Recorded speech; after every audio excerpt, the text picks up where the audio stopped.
हमारे आज के स्रोत की शुरुआत एक ऐसे विचार से होती है जो सुनने में बहुत सरल लगता है, पर है बहुत गहरा। हाँ, शांति के बारे में केवल बात करना ही पर्याप्त नहीं है, इस पर विश्वास करना चाहिए, और इस पर केवल विश्वास करना ही पर्याप्त नहीं है, इस पर कार्य करना चाहिए। ये एक ऐसा वाक्य है जो मतलब आप किसी पोस्टर पे लिखा हुआ देख सकते हैं। लेकिन अगर आप रुक कर सोचें हाँ, तो इसमें एक पूरी यात्रा का नक्शा छिपा है। एक बहुत मुश्किल सफर का। बिल्कुल। और आज हम इसी नक्शे को समझने की कोशिश करेंगे। हमारे पास एक टेक्स्ट है जो इसी एक दार्शनिक विचार से शुरू होता है और फिर हमें आज की दुनिया के कुछ बहुत ही कठोर और असहज करने वाले सवालों के सामने लाकर खड़ा कर देता है। सही कहा। हमारा मकसद है इस टेक्स्ट में दिए गए तर्कों की एक एक परत को खोलना और ये समझना कि कैसे एक आदर्शवादी विचार वैश्विक राजनीति की असलियत से जाकर टकराता है। और वो टकराव ही इस पूरी चर्चा को इतना दिलचस्प बनाता है। मतलब ये टेक्स्ट हमें दिखाता है कि कैसे एक सिद्धांत जिसे शायद हर कोई सही मानेगा, जब उसे असल दुनिया की जटिलताओं पर लागू किया जाता है तो वो कितना उलझ जाता है। हाँ, एक सीधे साधे विचार से शुरू होकर ये आज के दुनिया के एक बहुत ही विशिष्ट और विवादास्पद मुद्दे पर पहुंचता है। तो चलिए इस पर गहराई से विचार करते हैं। तो चलिए उस शुरुआती विचार पर ही लौटते हैं। उसके 3 हिस्से हैं: बात करना, विश्वास करना और कार्य करना। ये एक के बाद एक आने वाले कदम लगते हैं ना? हाँ, सतह पर तो ये एक सीधी साधी सीढ़ी जैसा लगता है। पहला कदम बात करो, दूसरा विश्वास करो, तीसरा उस पर काम करो। लेकिन असल में हर कदम पिछले से कहीं ज्यादा मुश्किल है। बात करना वो सबसे आसान और शायद सबसे आम स्तर है। मतलब जैसे हम अक्सर नेताओं को शांति सम्मेलनों में भाषण देते हुए देखते हैं या संयुक्त राष्ट्र में प्रस्ताव पास होते हुए देखते हैं, वो सब बात करने में आएगा। सटीक, बिल्कुल वही। डिप्लोमेटिक बैठकें, सार्वजनिक बयान, शांति समझौते पर हस्ताक्षर करना, ये सब बात करने का हिस्सा है। और ये जरूरी भी है मेरे ख्याल से। जरूरी है, ये किसी भी प्रक्रिया की शुरुआत है। लेकिन स्रोत हमें चेतावनी देता है कि यहीं रुक जाना खतरनाक हो सकता है। खतरनाक? बात करना तो अच्छी चीज है। खतरनाक इसलिए क्योंकि जब हर कोई शांति की बात कर रहा हो तो ये एक भ्रम पैदा कर सकता है कि कुछ ठोस हो भी रहा है। अच्छा। जबकि जमीनी हकीकत जस की तस हो, ये एक तरह का मतलब दिखावा बन सकता है जो असली कार्रवाई को टालने का एक बहाना बन जाता है। समझी। और इसीलिए स्रोत हमें अगले गहरे स्तर पर ले जाता है: विश्वास करना। हाँ, और विश्वास करना सिर्फ जुबानी जमा खर्च से ज्यादा है। ये एक अंदरूनी बदलाव की बात है, एक आंतरिक प्रतिबद्धता की। बिल्कुल। ये सिर्फ दुनिया को दिखाने के लिए नहीं है, बल्कि ये एक गहरी मान्यता है कि हिंसा और युद्ध किसी भी समस्या का हल नहीं है और शांति ही एकमात्र रास्ता है, चाहे वो कितना भी मुश्किल क्यों ना हो। लेकिन यहाँ भी एक मुश्किल है। कोई किसी चीज में विश्वास करता है या नहीं, ये जानना, ये तो बहुत मुश्किल है। सही बात। एक नेता कह सकता है कि वो शांति में विश्वास करता है, पर उसके असली इरादे क्या हैं ये कौन जाने। आपने बिल्कुल सही नस्ल पकड़ी है। विश्वास तो अदृश्य होता है, आप मन में कुछ भी मान सकते हैं। और यहीं पर तीसरा और सबसे निर्णायक कदम आता है जो विश्वास को दृश्यमान बनाता है: कार्य करना। कार्य करना। यहाँ आकर मामला एकदम असली और शायद सबसे मुश्किल हो जाता है। लेकिन कार्य करने का मतलब क्या है? किसी देश के लिए शांति की दिशा में कार्य करना कैसा दिखता है? देखिए, ये एक बेहतरीन सवाल है। स्रोत के अनुसार कार्य करने का मतलब है ठोस कदम उठाना, भले ही वो आपके तात्कालिक हितों के खिलाफ क्यों ना हो। जैसे कि उन नीतियों को बदलना जो संघर्ष को बढ़ावा देती हैं, या उन आर्थिक ढांचों को चुनौती देना जो युद्ध से लाभ उठाते हैं। ये वो कसौटी है जहां सिद्धांतों की असली परीक्षा होती है, जहां आपके शब्द और आपका विश्वास आपके फैसलों में बदलते हैं। ठीक कहा। ये टेक्स्ट शांति के लिए एक बहुत ऊंचा मानक तय कर रहा है। ये कह रहा है कि असली शांति तभी है जब आप उसके लिए कुछ त्याग करने को तैयार हों। और यहीं से ये टेक्स्ट एक बहुत ही गंभीर और व्यावहारिक मोड़ लेता है। यह हमें दर्शन की ऊंचाइयों से उतारकर आज की दुनिया की कड़वी सच्चाई पर ले आता है। स्रोत का जो मुख्य दावा है वो बहुत सीधा है।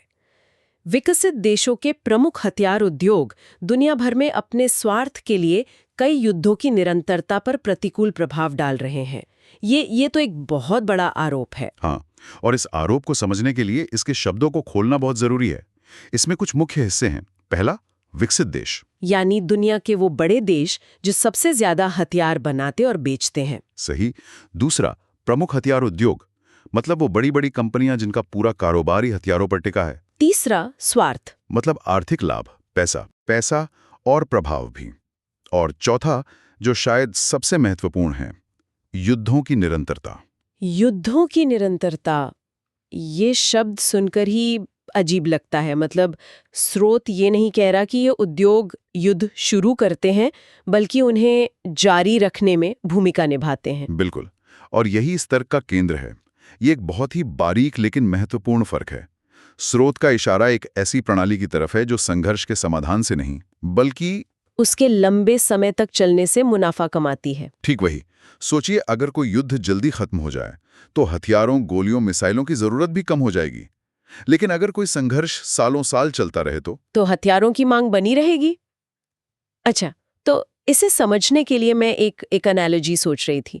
क्या ये कुछ वैसा ही है जैसे कोई दवा कंपनी चाहे कि लोग बीमार पड़ते रहें ताकि उनकी दवाएं बिकती रहें, वाह, बजाय इसके कि बीमारी ही जड़ से खत्म हो जाए? ये तो एक बहुत ही परेशान करने वाला विचार है अगर हम इसे वैश्विक राजनीति पर लागू करें।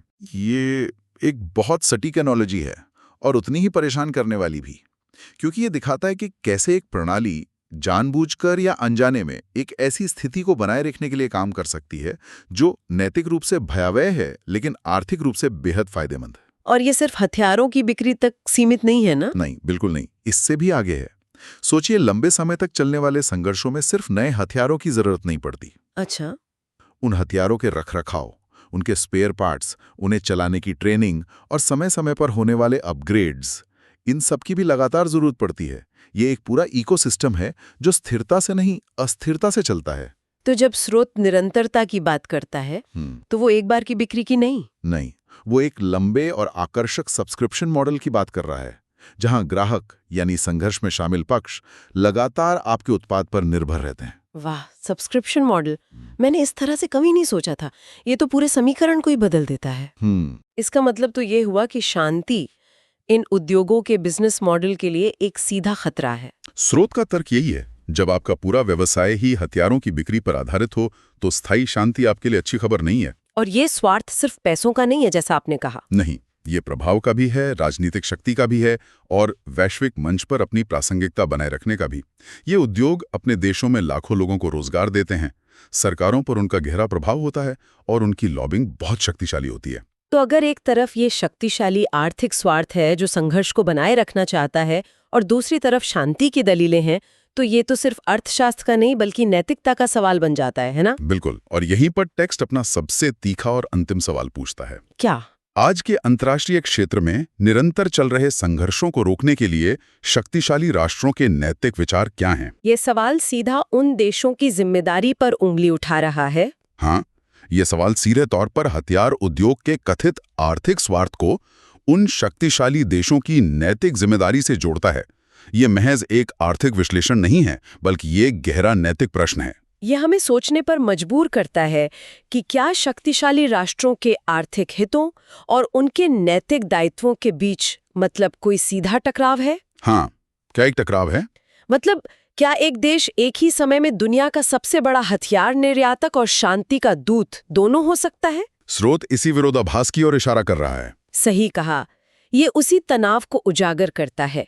देखिए, स्रोत ये नहीं कह रहा है कि ये राष्ट्र जानबूझकर युद्ध चाहते हैं, शायद कोई भी नहीं चाहता।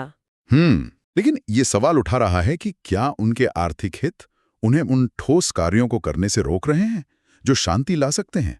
अगर किसी देश की अर्थव्यवस्था का एक बड़ा हिस्सा और लाखों नौकरियां हथियार निर्यात पर निर्भर करती हैं, तो क्या वो देश वाकई में उन संघर्षों को समाप्त करने के लिए अपनी पूरी ताकत लगाएगा जहां वही हथियार इस्तेमाल हो रहे हैं? यही वो असहज करने वाला सवाल है। और अगर हम इसे अपनी चर्चा की शुरुआत से वापस जोड़ें, तो ये सवाल एक तरह से ये पूछ रहा है कि शांति के लिए कार्य करने से इन शक्तिशाली राष्ट्रों को कौन सी चीज रोक रही है? आपने इसे बिल्कुल सही तरह से जोड़ा है।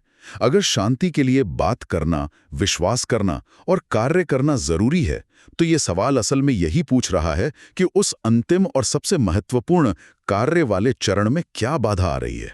क्या ये सिर्फ विश्वास की कमी है, या जैसा कि टेक्स्ट इशारा करता है, क्या कुछ और शक्तिशाली हित जैसे कि राष्ट्रीय आर्थिक स्वार्थ उस कार्रवाई पर हावी हो रहे हैं? ये तो किसी देश की प्राथमिकताओं का लिटमस टेस्ट जैसा हो गया। एक तरह से हाँ।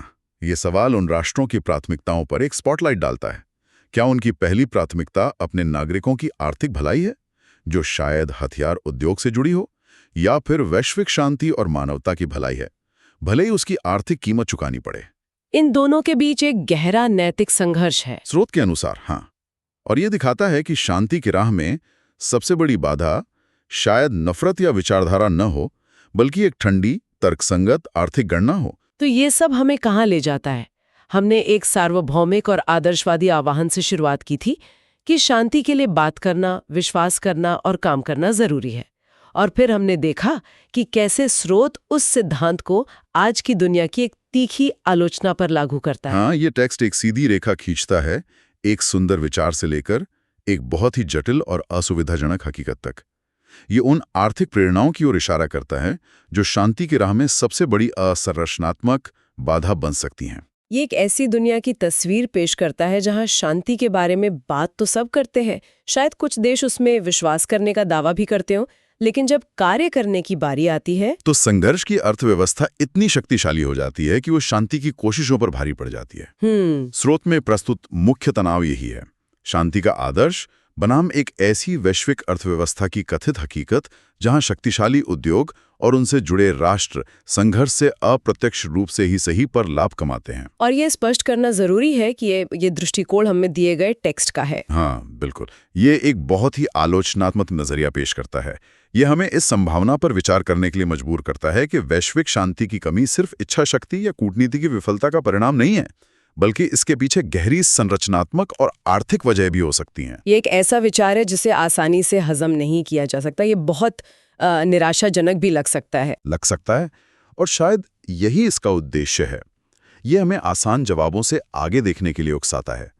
अब इस पर आगे सोचने के लिए एक पहलू ये हो सकता है, स्रोत शक्तिशाली राष्ट्रों और उनके नैतिक विचारों पर सवाल उठाता है। लेकिन जब वैश्विक शांति की बात आती है तो एक व्यक्ति और एक नागरिक के रूप में हमारी अपनी नैतिक जिम्मेदारियां क्या हैं? खासकर तब जब हम अनजाने में उन प्रणालियों का हिस्सा हो सकते हैं जिनकी यहाँ चर्चा की गई है, चाहे वो हमारे टैक्स के माध्यम से हो या हमारी सरकारों की नीतियों के समर्थन से। ये एक ऐसा सवाल है जिसका जवाब शायद हम सबको खुद खोजना होगा।